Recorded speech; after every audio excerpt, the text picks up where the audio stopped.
Hi guys, this is Prakesh. இன்றைக்கி இந்த வீடியோவில் மாருதிசுசுகி ஒரு காரை வந்து டிஸ்கன்டினியூ பண்ணிட்டாங்க. அது என்ன காருங்கிறத இன்றைக்கி இந்த வீடியோவில் உங்கள்கிட்ட ஷேர் பண்ண போகிறேன். ஃபஸ்ட்டு இந்த வீடியோட ஸ்டார்டிங்கில் வந்து அந்த என்ன காரு, அந்த காரோட ஹிஸ்ட்ரி என்ன அப்படிங்கிறத வந்து சொல்கிறேன். அண்ட் அந்த காரு வந்து என்ன காரணத்தினால இப்போ டிஸ்கன்டினியூ பண்ணாங்க அப்படிங்கிறத வந்து சொல்கிறேன். அந்த வீழ்ச்சி என்னால் அந்த கார் வந்து டவுன் ஆச்சு அப்படிங்கிறத சொல்கிறேன். அண்ட் இந்த வீடியோட ஃபைனல் எண்டில் எந்த கார் வந்து ரீப்ளேஸ் பண்ண போகிறது, அவங்க செக்மெண்ட், அவங்க பிராண்ட்லேருந்து அப்படிங்கிறத வந்து சொல்கிறேன். அவங்க வீடியோக்குள்ளே போவோம். இப்போது என்ன கார் வந்து மாருதிசுசுகி வந்து டிஸ்கன்டினியூ பண்ணுறதுக்கு முடிவு பண்ணியிருக்காங்கன்னா, ஸ்க்ராஸ் அப்படிங்கிற காரை தான் வந்து டிஸ்கன்டினியூ பண்ணுறதா இருக்காங்க. ஒரு 2 நாள் முன்னாடி தான் வந்துட்டு அந்த மாருதிசுசுகியோட ஸ்க்ராஸ் அந்த மாடலை வந்து அவங்களோட வெப்சைட்லேருந்து வந்து தூக்கிட்டாங்க. மாருதிசுசுகி வெப்சைட்லேருந்து இந்த ஸ்க்ராஸ் வந்து செப்டம்பர் 2022, அதாவது நம்ம இப்போ புதுசாக வந்திருக்கிற கிராண்ட்விட்டாரா அந்த லான்ச் போதே வந்து இந்த காருக்கான ப்ரொடக்ஷன் வந்து நிப்பாட்டிட்டாங்க அப்படிங்கிறத வந்து சொன்னாங்க. இப்போ வந்து அவங்களோட அஃபிஷியல் வெப்சைட்லேருந்து அந்த ஸ்க்ராஸுங்கிற மாடலை வந்து தூக்கிட்டாங்க. இருந்தாலும் அஃபிஷியலாக வந்து மாருதிசுசுகி எந்த ப்ரெஸ் ரிலீஸும் இல்லை. பட் அவங்களோட வெப்சைட்லேருந்து தூக்கினதுனால அண்ட் ப்ரொடக்ஷன் வந்து நிறுத்திட்டதுனால ஆட்டோமேட்டிக்காக டிஸ்கன்டினியூ ஆயிடுச்சுன்னு நம்ம கன்சிடர் பண்ணிக்கலாம். இந்த காரோட ஹிஸ்ட்ரி வந்து இப்போ உங்கள்கிட்ட நான் சொல்கிறேன். இந்த ஸ்க்ராஸுங்கிறது வந்து 2015 ஆகஸ்ட்டில் வந்து லான்ச் ஆச்சு. இந்த கார் வந்து என்ன காரோட காம்படேட்டர், எந்த காரை வந்து ரைவல் பண்ணுறதுக்கு வந்து இறக்குனாங்க இவங்க பிராண்டு மாருதிசுசுகி பிராண்ட்லேருந்து இறக்குனாங்கன்னா, டஸ்டர் அண்ட் கிரேட்டா அந்த 2 கார்ஸோட ஆதிக்கம் வந்து அந்த சமயத்தில் அதிகமாக இருந்தது, டஸ்டர் அண்ட் கிரேட்டா. ஸோ இந்த காம்படிஷனுக்குள்ளே இந்த காம்பேக்ட் எஸ்யூவி இந்த காம்படிஷனுக்குள்ளே வரணுன்னு தான் மாருதிசுசுகி வந்து இந்த ஸ்க்ராஸ் மாடலை வந்து லான்ச் பண்ணாங்க. இந்த ஸ்க்ராஸ் மாடலில் பார்த்தீங்கன்னா 2 இன்ஜின் வந்து கொடுத்துருந்தாங்க. ஸ்டார்டிங்கில் ஒன்லி டீசல் மட்டும்தான் ப்ரொவைட் பண்ணிருந்தாங்க. என்னென்னா ஒன்று வந்து 1.3 லிட்டர் மல்டிஜெட், ரெண்டுமே வந்து ஃபியட் சோர்ஸ்டு இன்ஜின் தான். ஒன்று வந்து 1.3 லிட்டர் மல்டிஜெட் இன்ஜின், இன்னொன்று வந்து 1.6 லிட்டர் மல்டிஜெட் இன்ஜின் வந்து கொடுத்துருந்தாங்க. இதில் இந்த 1.6 வந்து அவங்களோட நிறைய இதில் யூஸ் பண்ணது கிடையாது. ஒரு யூனிக்கான ஒரு இதாக தான் வச்சுருந்தாங்க. இந்த 1.3 லிட்டர் வந்து பார்த்திங்கன்னா நிறையா மாடல்ஸு செவர்லெட்டில் யூஸ் பண்ண முக்கால்வாசி மாடல் பார்த்திங்கன்னா இந்த 1.3 மல்டிஜெட் இன்ஜின்ஸ், அப்புறம் ஃபியட்டில் யூஸ் பண்ண புண்டோ இதுக்கெல்லாம் அதுதான் யூஸ் பண்ணாங்க. அண்டு ஃபியட் ப்ரீமியர் இதுக்கெல்லாமே வந்து இந்த 1.3 லிட்டர் இந்த 1.5 லிட்டர் இந்த 1.3 லிட்டர் மல்டிஜெட் இன்ஜின் தான் வந்து யூஸ் பண்ணிருந்தாங்க. இந்த ஸ்க்ராஸ்லேயே அதான் யூஸ் பண்ணியிருந்தாங்க. அந்த 1.3 லிட்டர் மல்டிஜெட் இன்ஜின் வந்துட்டு 90 பிஹெச்பி பவரும் 200 நியூட்டன் மீட்டர்ஸ் ஆஃப் டார்க்கும் ப்ரொடியூஸ் பண்ணிச்சு. அந்த 1.6 லிட்டர் இன்ஜின் வந்துட்டு 118 பிஹெச்பி பவரும் 320 நியூட்டன் மீட்டர்ஸ் ஆஃப் டார்க் வந்து ப்ரொடியூஸ் பண்ணிருந்தது. ஸ்டார்டிங்கில் வந்து இந்த ரெண்டுமே வந்துட்டு ஒன்லி மேனுவல் தான் வந்து கியர் பாக்ஸும் வந்து கொடுத்துருந்தாங்க. இந்த 2 இதுதான் கொடுத்துருந்தாங்க. அதில் இந்த 1.6 லிட்டர் பார்த்திங்கன்னா ரொம்ப ப்ரைஸ் ஜாஸ்தியாகவே இருந்தது. ஆனால் ஒரு 1.3 லிட்டர் இன்ஜின் வந்து ஒரு நல்ல ப்ரைஸ்க்கே வந்து ப்ரொவைட் பண்ணியிருந்தாங்க. ஆனால் 1.6 ரொம்ப ப்ரைஸ் ஜாஸ்தியாக இருக்குதுன்னு சொல்லி அந்த சமயத்தில் சொன்னாங்க. ஸோ அதனாலேயே இந்த 1.6 லிட்டருக்கான தேவை வந்து அதிகமாக வந்து யார்ட்டையும் இல்லை. இது ஒரு ரீசன்னு சொல்லலாம் அதோட தோல்விக்கு. அண்டு இன்னொரு மேஜர் ரீசன் என்னன்னு சொன்னோம்னா இதோட டிசைனிங். இப்போது இதோட ரைவல்ஸான டஸ்டர் அண்டு கிரேட்டா இது ரெண்டுமே பார்த்திங்கன்னா ஒரு காம்பேக்ட் எஸ்யூவி, கொஞ்சம் எஸ்யூவி லைக் இப்போ ஒரு நல்ல பெரிய லுக்காக இருந்தது. லுக் வைஸ் ஒரு மாச்சோ லுக் மாதிரி கொஞ்சம் பெருசாக இருந்தது. நல்ல எஸ்யூவி பாடி மாதிரி கொஞ்சம் பெருசாக இருந்தது. ஆனால் இந்த ஸ்க்ராஸ் பார்த்திங்கன்னா ஒரு லார்ஜ் ஹேட்ச்பேக் மாதிரி தான் இருந்தது. ஒரு பெரிய டால் பாடி டிசைன் அந்த மாதிரி எதுவும் இல்லாமல் எஸ்யூவி டைப் இல்லாதனால பார்க்குறதுக்கு வந்து ஒரு லார்ஜ் ஹேட்ச்பேக், ஒரு ப்ரீமியம் ஹேட்ச்பேக் மாதிரி தான் இருந்தது இந்த ஸ்க்ராஸு. ஸோ இந்த காம்பேக்ட் எஸ்யூவி வாங்கணும்னு ஆசைப்பட்டுட்டு இருந்தவங்க நிறைய பேர் வந்து யாருமே இந்த ஸ்க்ராஸ் பக்கம் வரலங்கிறதான் வந்து சொல்லணும்.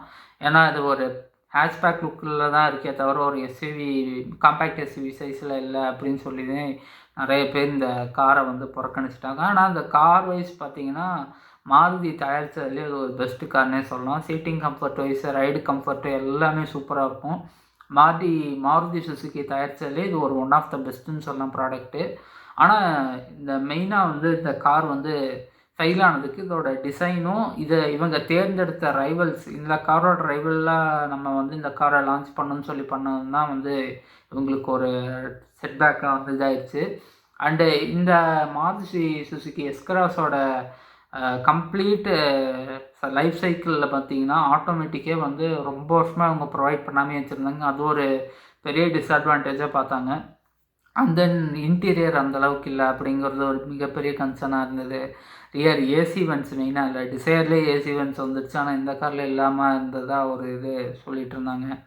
ஸோ இந்த மாதிரி ரொம்ப அப்பீலிங்கான இன்டீரியர் இல்லை, அண்டு ஒரு எஸ்யூவி டைப் லுக் இல்லை, ஒரு காம்பேக்ட் எஸ்யூவி டைப் லுக் இல்லை, ஒரு லார்ஜ் ஹேட்ச்பேக் மாதிரி இருந்ததுனால 1.6 லிட்டரு ஒரு இது பார்த்திங்கன்னா ரொம்ப இதாக இருந்தது, காஸ்ட்லியாக இருந்தது. ஸோ ஒரே ஆப்ஷன் 1.3ங்கிற மாதிரி இருந்ததுனால நிறைய பேருக்கு இந்த காம்பேக்ட் எஸ்யூவி போகிறவங்களாம் இந்த காரை வந்து திரும்பி கூட பார்க்கலன்னு தான் வந்து சொல்லணும். ஸோ அந்த மாதிரியான ஒரு தப்பான ரைவல் கூட சேர்த்துட்டாங்கன்ற மாதிரி வந்துடுச்சு அப்படிங்கிறதான் வந்து சொல்லணும்.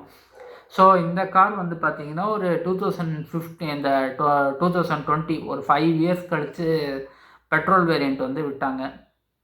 அகெயின் ஒரு 1.5 litre and 1.3 litre something 2 variant வந்து கொடுத்துருந்தாங்க. இந்த மாருதி சுசுகி எஸ்கிராஸ் வந்து பார்த்திங்கன்னா ரெண்டுமே வந்து ஹைப்ரிட்டில் தான் வந்தது. அவங்களோட அந்த மாருதி ஹைப்ரிட் அப்படின்னு சொல்லி ஒரு இது இருந்தது, அந்த ஃபுல் ஹைப்ரிட்டில் இந்த ஸ்மார்ட் ஹைப்ரிட் அப்படின்னு சொல்கிற அந்த டெக்னாலஜியை தான் வந்து யூஸ் பண்ணியிருந்தாங்க.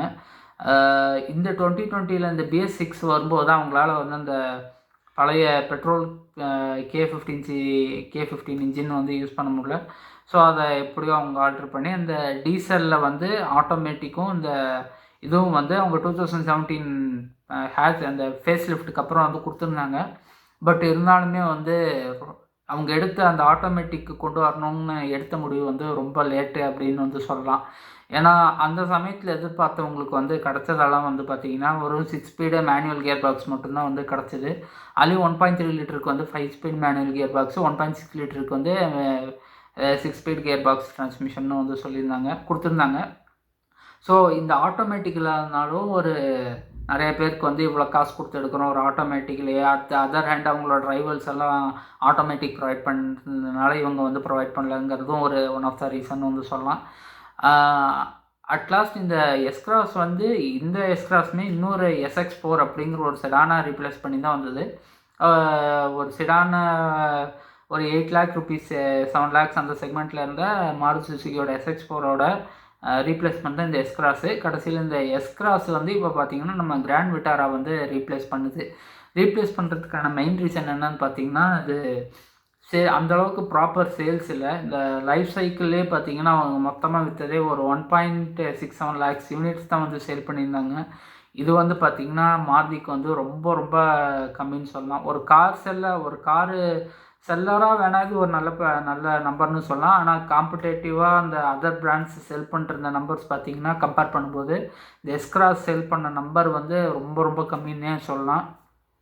ஸோ இதுக்கு ப்ராப்பராக ஆனால் இதே எஸ்கிராஸ்க்கு வந்து யூரோப்பியன் செக்மெண்ட்லலாம் நிறைய அப்டேட் வந்து கொடுத்தாங்க. ஆனால் இந்தியன் எஸ்கிராஸ்க்கு வந்து பெருசாக இந்த இதுவும் அவங்க வந்து அடுத்த ஜென்ரேஷன் எதுவுமே அது லான்ச் பண்ணுறதோ இல்லை, அதை பற்றின எந்த முடிவும் இல்லை. இப்போ பார்த்திங்கன்னா இந்த மிட் சைஸ் எஸ்யூவி அப்படிங்கிற செக்மெண்ட் வந்து நல்லா தீ பிடிச்சி எரியுது. நிறைய பேர் அதெல்லாம் வாங்கிட்டு இருக்காங்க. செல்டாஸு, அது இது கிரேட்டா, இந்த மாதிரி அந்த பிராண்ட் இப்போது அந்த செக்மெண்ட் இப்போது பயங்கர பூஸ்டாக போயிட்டுருக்கு. ஸோ இந்த செக்மெண்ட்டுக்குள்ளே இப்போ நம்ம இறங்கணும் அப்படின்னு சொல்லி தான் வந்து இப்போ இந்த கிராண்ட்விட்டாரா அப்படிங்கிற காரை வந்து மாருதி சுசுகி லான்ச் பண்ணி வந்திருக்காங்க. ஸோ எஸ்கிராஸ்லேருந்து ப்ளக்ஸை வந்து ரிமூவ் பண்ணிட்டாங்கன்னு தான் சொல்லணும். அஃபிஷியலாக அவங்க உள்ளனாலும் அவங்க வெப்சைட்லேருந்து எல்லாத்துலேயும் தூக்கிட்டாங்க. இப்போ இந்த எஸ்கிராஸை ரீப்ளேஸ் பண்ணி தான் இந்த கிராண்ட்விட்டாரா வந்துருச்சு. ஸோ ஆனால் இந்த கிராண்ட்விட்டாரா வந்து நல்லா ப்ராமிசிங் லுக் இருக்குது, நிறையா டெக்ஸ்ட் வைஸ் அந்த அப்பீலிங்கான இது இருக்குது. இந்த கிராண்ட்விட்டாரா பார்த்திங்கன்னா நம்ம குரேகான் ஃபேக்ட்ரியில் தான் வந்து தயாரிக்க போகிறாங்க. எஸ்கிராஸ் வந்து குரேகான் ஃபேக்ட்ரியில் தயாரிச்சுட்டு இருந்தாங்க. இப்போ இந்த கிராண்ட்விட்டாராவும் இந்த டொயோட்டாவில் வந்து ஹை ரைடர்னு சொல்லி ஒரு மாடல் ஒன்று வந்து லான்ச் பண்ணுறாங்க. அவங்க அர்பன் க்ரூசர் ஹை ரைடர்னு ரெண்டுமே டெக்னிக்கலாக வந்து சொல்லணுன்னா சிப்ளிங்ஸ்ன்னு தான் சொல்லணும், டெக்னிக்கல் சிப்ளிங்ஸ்ன்னு தான் சொல்லணும். ரெண்டு பேருமே ஒரு ஜாயிண்ட் வெஞ்சர் மாதிரி தான் Maruti and Suzuki and Toyota வந்து பண்ணுறாங்க. இந்த ரெண்டு மாடலுக்கும் பார்த்திங்கன்னா ஒரே பிளாட்ஃபார்மில் ஒரே அசம்பிளியில் தான் வந்து தயாரிக்க போகிறாங்க. ஸோ மாருதி சுசுகிலேருந்து கிராண்ட்விட்டாராவும் டொயோட்டாலேருந்து நம்ம அர்பன் க்ரூசர் ஹை ரைடர் அப்படின்னு சொல்லலாம். இந்த ரெண்டு மாடல் வந்து இப்போ வருது. ஸோ இப்போ இந்த நேரத்தில் இந்த கிராண்ட்விட்டாரா வந்து இந்த எஸ்கிராஸ் வந்து ரீப்ளேஸ் பண்ணிடுச்சுன்னு தான் சொன்னோம். ஸோ போக இன்னும் கிராண்ட்விட்டாராவில் வந்து எப்படி வரப்போகுது, எந்தளவுக்கு வந்து ஆடியன்ஸ் பீப்புள் வந்து அக்செப்ட் பண்ண போகிறாங்க அப்படிங்கிறதெல்லாம் இனிமேல் பொறுத்து தான் பார்க்கணும். பார்ப்போம்.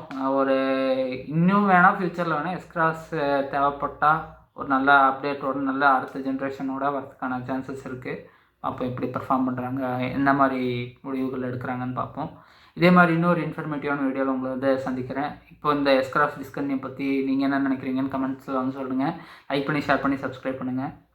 பெல்ல நோட்டிஃபிகேஷன் ப்ரெஸ் பண்ணி வைங்க. என்னோடய அப்டேட்ஸ் எல்லாம் உங்களுக்கு வந்து தெரியும். உங்களை இன்னொரு வீடியோவில் வந்து சந்திக்கிறேன். பாய்.